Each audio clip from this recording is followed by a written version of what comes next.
आपके जूते की तारीफ नहीं कर सकते। आइए, जिस शख्सियत का आप काफ़ी देर से इंतज़ार कर रहे थे, वो शख्सियत मेहमानान खुसूसी शहनशाह खिताबत, नमूने इस्लाफ, पीर तरीक़त आरिफ बिल्ला हज़रत मौलाना इनाम साहब जो काशगंज से तशरीफ़ लाए हैं, खलीफे अजल हज़रत मौलाना अबरारुल हक़ साहब, हज़रत का इस्तकबाल है इन अशार के साथ कि यह और बात है कि खामोश खड़े रहते हैं। कहिए सुबहान अल्लाह।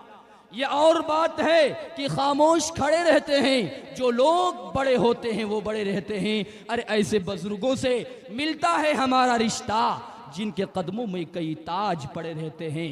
ऐसे बुजुर्गों से मिलता है हमारा रिश्ता, जिनके कदमों में कई ताज पड़े रहते हैं। आप हजरत आगे बढ़ाएं भाई।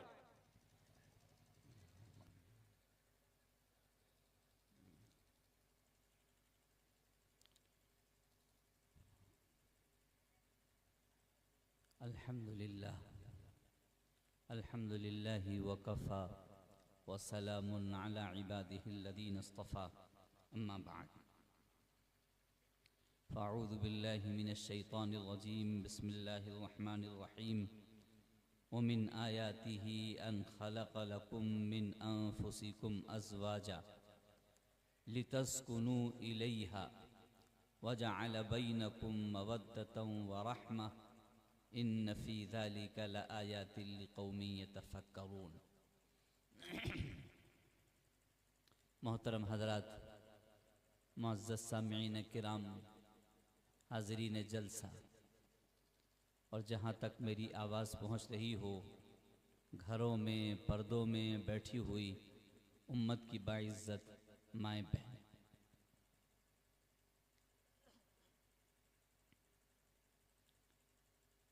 सुनाने के लिए कुछ और सोचा था, मगर मालूम हुआ कि यहाँ पर एक निकाह है और इसी मजलिस में होगा, तो जहन उसी तरफ चला गया। शादी अल्लाह तबारक ताला ने एक अजीम इबादत बनाई। अगर ये इबादत न होती तो और अंबियाए किराम शादी क्यों करते? और अंबियाए किराम ने जो शादियां की हैं, कई नबियों की शादियों का जिक्र अल्लाह ने कुरान पाक में किया। तो अंदाजा लगाएं, जब शादियों के वाक़यात अल्लाह कुरान पाक में जिक्र करे तो वो शादी कितनी बड़ी इबादत है। शादी कैसे हुई? अल्लाह ने बाकायदा वाक़या जिक्र फरमाया, इसलिए ताकि क़यामत तक के आने वाले प्यारे हबीब के उम्मती जब शादी करना चाहें तो कुरान पाक खोल करके इन वाक़यात को पढ़ें कि अल्लाह ने नबियों की शादी कैसे कराई, किस तरह। इसलिए अल्लाह ने कुरान पाक में जिक्र नहीं किया कि हम कुरान पाक उठाकर रख दें और कोई शादी भी हमारे यहां हो तो हम कुरान की तरफ देखना भी गवारा न करें। फिर प्यारे हबीब इमामुल अंबिया जनाब मोहम्मद रसूलुल्लाह सल्लल्लाहु अलैहि वसल्लम ने पूरी शादी की तफसील जिक्र फरमाई। अहादीस पाक में सब मौजूद, किस तरह शादी की जाए, शादी में क्या क्या करना चाहिए, शादी से पहले क्या करना चाहिए, शादी के वक्त क्या करना चाहिए, शादी के बाद क्या करना चाहिए ये था कि जब जब किसी के घर में शादी होने वाली होती तो हम लोग उन किताबों को बाकायदा उसकी तालीम अपने घर में करते कि शादी होती कैसे, अल्लाह ने क्या बताया, प्यारे हबीब ने क्या बताया, सहाबा ने क्या बताया, औलियाए किराम ने क्या बताया और औलियाए किराम ने अपनी शादियां कैसे की। ये तालीम होती तो घर के मर्द और औरत सब अहद करते कि जैसा ये कुरान कह रहा है हमारी शादी ऐसी ही हो, जैसी ये हदीस कह रही है हमारी औलाद की शादी ऐसे ही होगी, जैसे ये औलियाए किराम बता रहे हैं और इन्होंने अपनी शादियां करके दिखलाई हैं, हमारी शादियां घरों की ऐसी हो।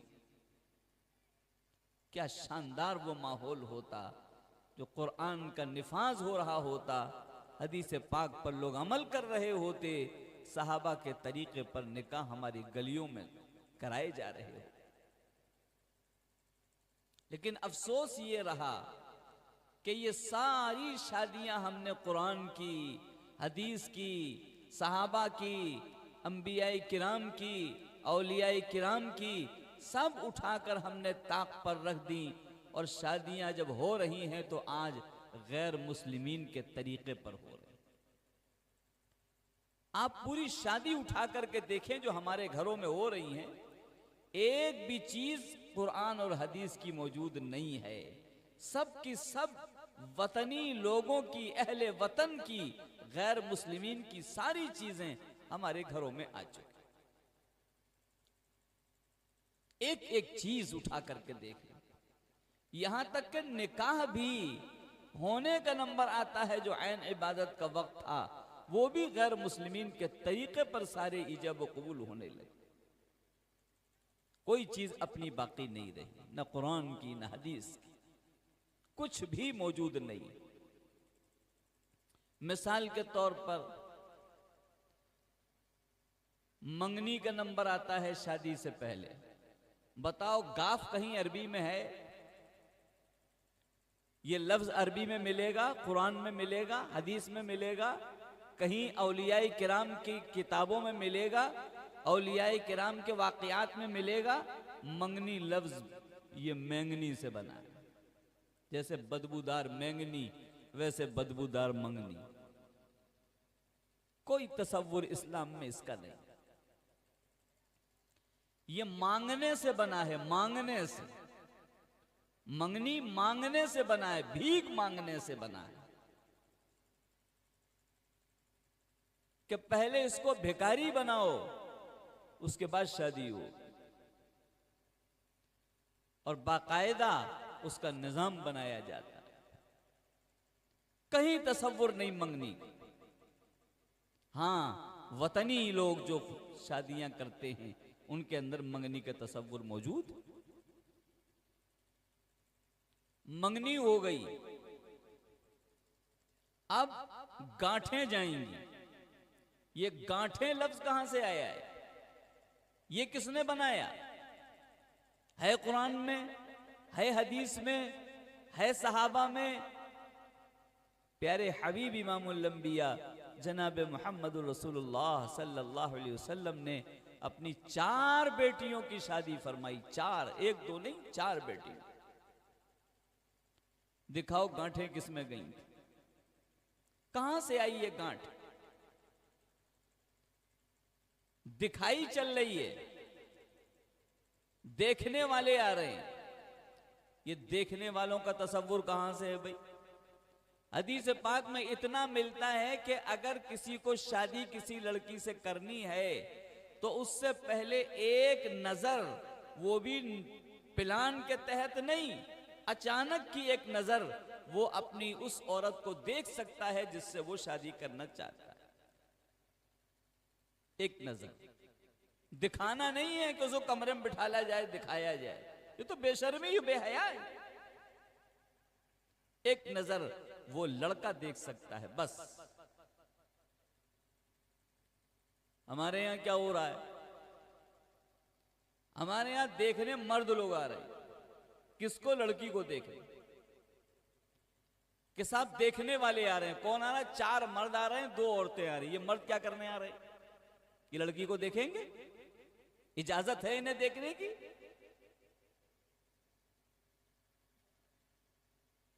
बाकायदा अल्लाह के हबीब के खिलाफ ये बगावत मिल के बनाई जा रही है। मर्द आके बैठते हैं औरत को देखने के लिए, ये चार चार मर्द आ रहे हैं, ये लड़के का अब्बा है, ये चच्चा है, ये ताया है, ये फलाना है। एक मर्तबा देख के चले गए, दोबारा फिर खबर आ रही है कि वो जरा सा चचाजाद भाई रह गया था, वो कल आए हैं, जरा इनको भी देखने का मौका दिया जाए। हम फिर आ रहे, फिर आके चले गए, फिर खबर आती है, एक मर्तबा नहीं, 5-5 मर्तबा देखने ही वाले आ रहे। और देखने के बाद फिर फैसला क्या सुनाते हैं, अब 5 मर्तबा देखने में उसका 10,000 रुपया 20,000 रुपया खर्च हो चुका है, खाने में, दावत में, नाश्ते में, लाने में, छोड़ने में, विदाई में। उसके बाद खबर ये आती है कि साहब रिश्ता पसंद नहीं आ रहा। सबने पसंद कर लिया, ये लड़के का एक दोस्त है, उसको पसंद नहीं आ रहा है, दोस्त को पसंद नहीं आ रहा है, शादी कैंसिल, नहीं होगा रिश्ता। ये दिलों को दिखाना, ये 5-5 मर्तबा आके देखना और फिर इनकार करना, ये दिलों को हिलाना और दिलों को दुखाना अल्लाह के यहां सबसे बड़ा जुर्म जो शादी के नाम पे हो रहा है। ये मर्द क्यों आ रहे हैं देखने के लिए, किसने इजाजत दी इन्हें देखने के लिए? भाई औरतें देख ले ठीक है, औरत औरत को देखेगी, मर्द तो नहीं देखेगा। ये गैर मुस्लिमीन की रस्म। देखने के बाद अब रुकाई होगी, फिर आएंगे रोकने के लिए, रोकने के बाद फिर आएंगे तारीख रखने के लिए। अब तारीख रखने के लिए आ रहे हैं, कितने लोग आ रहे हैं साहब? 25 लोग आ रहे हैं, ये तारीख रखने आ रहे हैं। घर के लोग सब जाहिल हैं जो तारीख नहीं रख सकते, जो इतने लोगों को तारीख रखने के लिए जमा किया जा रहा है। तारीख रखने वाले जमा हो गए, अब ये रख करके गए, अब लाल खत आएगा। ये क्या ड्रामे हैं ये, किसने बताया है ये सब? प्यारे हबीब की मोहब्बत खत्म हो गई, सहाबाई किराम से मोहब्बत खत्म हो गई। अजमत औलिया पे सिर्फ जलसे लोग कराते रहें और औलिया के तरीके पर शादियां न करें, वो कौन सी अजमत है? कोई अजमत नहीं।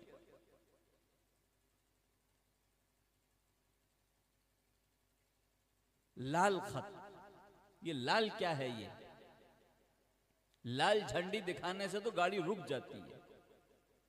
ये लोग रोकना चाहते हैं, किसको रोकना चाहते हैं? कुरान के हुक्म को रोकना चाहते हैं, हदीस के हुक्म को रोकना चाहते हैं, अल्लाह के हबीब की तालीमात को रोकना चाहते हैं। लाल रंग रोकने के लिए आता है, बढ़ाने के लिए नहीं आता। कि शादी में कुरान हदीस को रोक दिया जाए, ये लाल रंग दिखाया जा रहा है, पास फटकने भी ना पाए। क्या चीज है लाल खत? उसके बाद शादी की तारीख तय हो गई, अब हल्दी की रस्म होगी। क्या है हल्दी? ये गेरुआ रंग, उन लोगों का अकीदा है कि गेरुए रंग से तरक्की मिलती है, गेरुए रंग से किस्मत जागती है, गेरुए रंग से मुकद्दर अच्छा होता है। ये उनका अकीदा था, ईमान वालों का नहीं था। लेकिन हमारे घर में भी वो हल्दी दाखिल हो गई, गेरुआ रंग दाखिल हो गया, सारे लोग गेरुए रंग के कपड़े पहने हुए, क्या मर्द क्या औरत। अब वो कपड़े पहनने के बाद बाकायदा हल्दी लाई जा रही है, कपड़ों पे लगाई जा रही है, उस शख्स के लगाई जा रही है, दूल्हे के लगाई जा रही है, एक दूसरे के मुंह पे पोती जा रही है। किसने किया ये? कहां है ये? किसने बताया ये? इस्लाम से इसका कोई ताल्लुक है? कहते हमारा ही इस्लाम से ताल्लुक नहीं तो हम शादी कैसे इस्लाम के मुताबिक कर लें? हल्दी के बाद फिर मेहंदी की रस्म होगी। मुझे मालूम नहीं है, इसलिए कि आज तक मैं शरीक नहीं हुआ इन सब चीजों में, ये सुनी हुई बात बता रहा हूं मैं, वरना क्या क्या होता होगा अल्लाह ही हाफिज। हल्दी की भी रस्म, लड़के को नंगा कर दिया जाएगा, हरामकारी होगी, इंटरवियर पहन ले, सबके सामने बैठ जाए।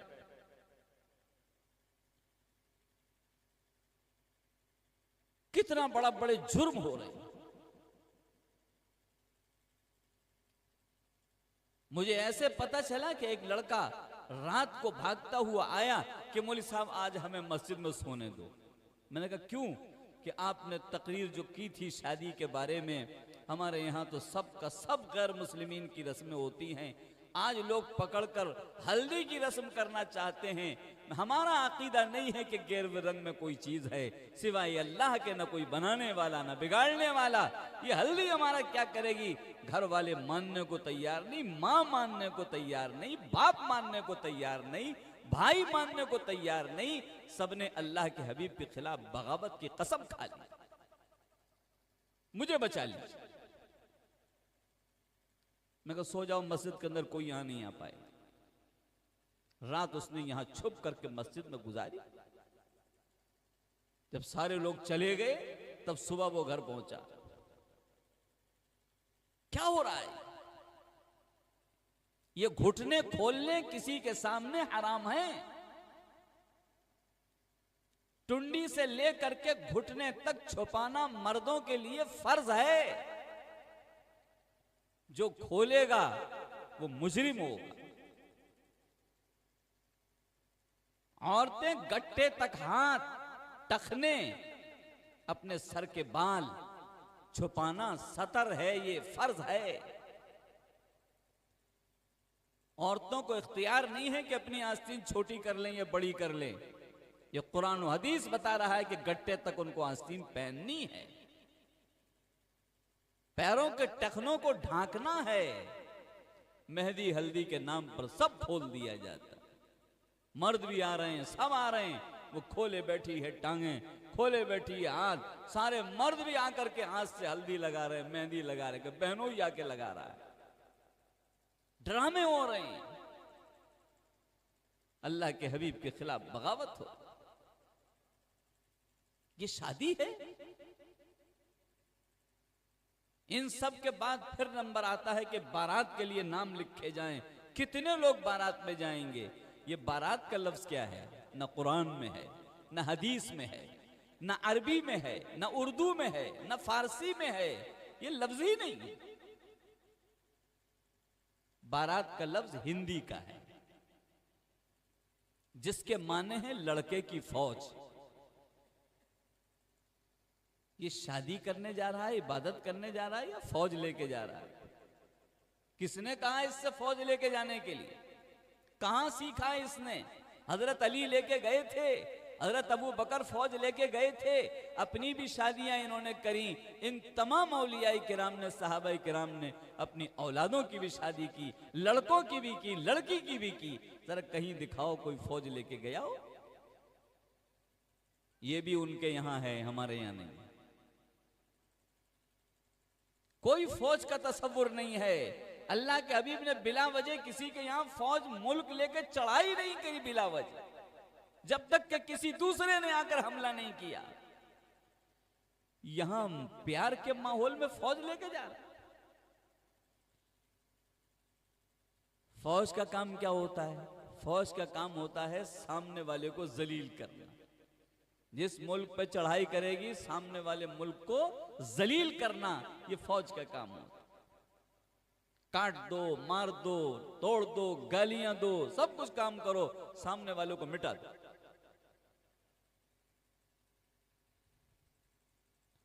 दुश्मन की तरफ फौज लेके जाया जाता है। ये शादियां दोस्ती के लिए हो रही हैं, दुश्मनी के लिए हो रही हैं? दुश्मनी के लिए फौज लेके जा रहा है, क्योंकि फौज के आने के बाद वो फौज तहस नहस करती है। इसलिए आम तौर से माहौल यही है। मेरे पास जितने लड़की वाले आते हैं वो यही कहते हुए आते हैं, मौलवी साहब शादी की तारीख रख दीजिए, दुआ कर दीजिए। मैं क्या दुआ कर दूं? ये भी तो बताओ, दुआ करूं क्या? शादी की तारीख रख गई है कि मौलवी साहब ये दुआ कर दीजिए अल्लाह इज्जत रख ले। इज्जत कौन सा मसला इज्जत का आ गया है यहां पर? अरे आपको पता नहीं है, फौज आ रही है और फौज का काम इज्जत लूटना है। ये सब इज्जत के लुटेरे आ रहे हैं। दुआ कर दीजिए अल्लाह इन इज्जत के लुटेरों से हमको बचाए। ये शादियां, लड़की वाले को ये दुआ करानी पड़ रही है कि अल्लाह इज्जत रख ले। बारातियों को भी पता नहीं कि हमारा नाम इज्जत के लुटेरों में लिखा हुआ है। बारातियों को भी पता नहीं कि हमें भीख मांगा हुआ खाना खिलाया जाएगा। बारातियों को यह भी पता नहीं ये रिश्वत का खाना खिलाया जाएगा। बारातियों को यह भी पता नहीं कि ये सूद का खाना खिलाया जाएगा। बारातियों का ये तसव्वुर भी खत्म हो गया कि कोई अपने दरवाजे पे तो दावत कर सकता है, दूसरे के दरवाजे पर दावत करने का किसी को इख्तियार हासिल नहीं है। इन बारातियों की दावत दूसरों के दरवाजों पे होती है और वो खुश है, मस्त है, ले चलो कहीं भी खिलाओ, तुम्हारा दरवाजा नहीं दूसरे का सही। 2 रोटी 2 बोटी तो मिलेंगी, बिरयानी तो मिलेगी। चल दिए मुंह उठा के। कितना जिल्लत वाला काम है, लेकिन जिल्लत का एहसास खत्म हो गया कि हम कर रहे हैं तो क्या कर रहे हैं, कितना बड़ा जुर्म कर रहे हैं। किसी ने दावत करी 4 लोगों की और 5वां शख्स पहुंच गया। हदीस पाक में है, सारे जहान के सरताज इमामुल अंबिया जनाब मुहम्मदुर रसूलुल्लाह सल्लल्लाहु अलैहि वसल्लम इरशाद फरमा रहे हैं, ये 5वां शख्स जो बगैर बुलाए पहुंचा है, चोर बन के दाखिल हुआ है और डाकू बन के वापस जाता है। हमारा नाम चोरों में, डकैतों में लिखा जा रहा है। कह दिया कि बारात में 50 आएंगे, पहुंच गए 60। कैसे पहुंच गए ये 10 लोग जाए? जायज है? अगर किसी से कहा जाता है कि भाई कम कर लो, इतने क्या करोगे ले जा करके? अरे मौली साहब खानदान बहुत बड़ा है। अरे मौली साहब जिसका खाया है उसको तो खिलाना ही पड़ेगा। यानी 2 रोटी भी जो खा रहा है वो कर्जे की खाता है, कोई दिल से खिलाने को भी तैयार नहीं है। 2 रोटी जो हम खिला रहे हैं कर्जे की है। जब तुम्हारा डकैती का नंबर आए तो हमको साथ लेके चलना, जैसे हम तुम्हें डकैती में